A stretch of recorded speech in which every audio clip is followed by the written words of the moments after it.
Okay, I want to go now to Jennifer Coffindaffer, NewsNation law and justice contributor, to help us break all this down. Jennifer, you just heard that. I mean, this is new. This seems significant. Not only were they digging, but they found items that the sheriff says are important that could be related to the investigation, including the pantyhose. I mean, this is all brand new information.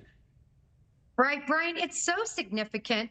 They specifically talked about not only the pantyhose, but then he also generally said other binding materials. He talked about items that were personal. And so I take that as possible trophies from these victims. And this could help them solve these other peripheral crimes, peripheral meaning the ones he hasn't been charged with yet, to bring other charges and, more importantly, closure and an explanation as to how and why and when these other victims lost their lives. And you've been studying this case for a long time, Jennifer. You're actually from that part of Kansas originally. One thing that I struggle with is it's always seemed to me like BTK loves the attention. I mean, he talks to reporters. He likes to be the center of attention. He likes all of this focus on him. It just seems odd to me that he wouldn't have somehow hinted at being connected to these murders earlier on. Well, there's so many hints out there, Brian. I remember, of course, living there from about 77 until about 87.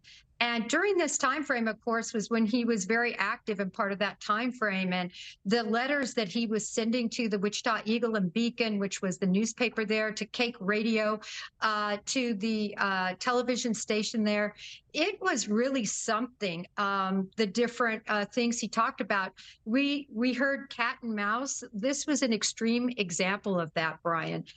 This was just dangling little clues and just basically saying, catch me if you can. One thing that I could think could be an explanation is the fact that there is the death penalty in Oklahoma. Is it possible he doesn't want to fess up to these specific crimes, knowing that that could actually lead to an execution? Brian, it's a perfect point. Yes, I think absolutely. He was terrified of the death penalty.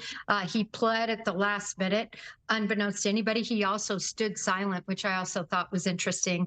So yes, Brian, I think he wants to avoid the death penalty at all costs. Seems like that could be an explanation. And just real quick, Jennifer, I want to get some breaking news involving Bryan Kohberger out of Idaho. This just happened. He has now waived his right to a speedy trial, which means that October 2nd date that we were also focused on for the trial, that is not going to happen. It is officially delayed now. It seems like that's not really a surprise to most people following the case, Jennifer.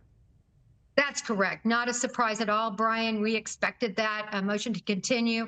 As soon as we heard that the stay was not going to be allowed, this is what we expected. So, and it happened.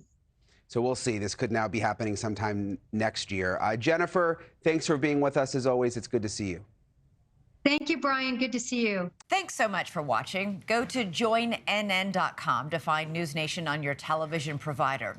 And don't forget to click the red subscribe button below to get more of NewsNation's fact-driven, unbiased coverage.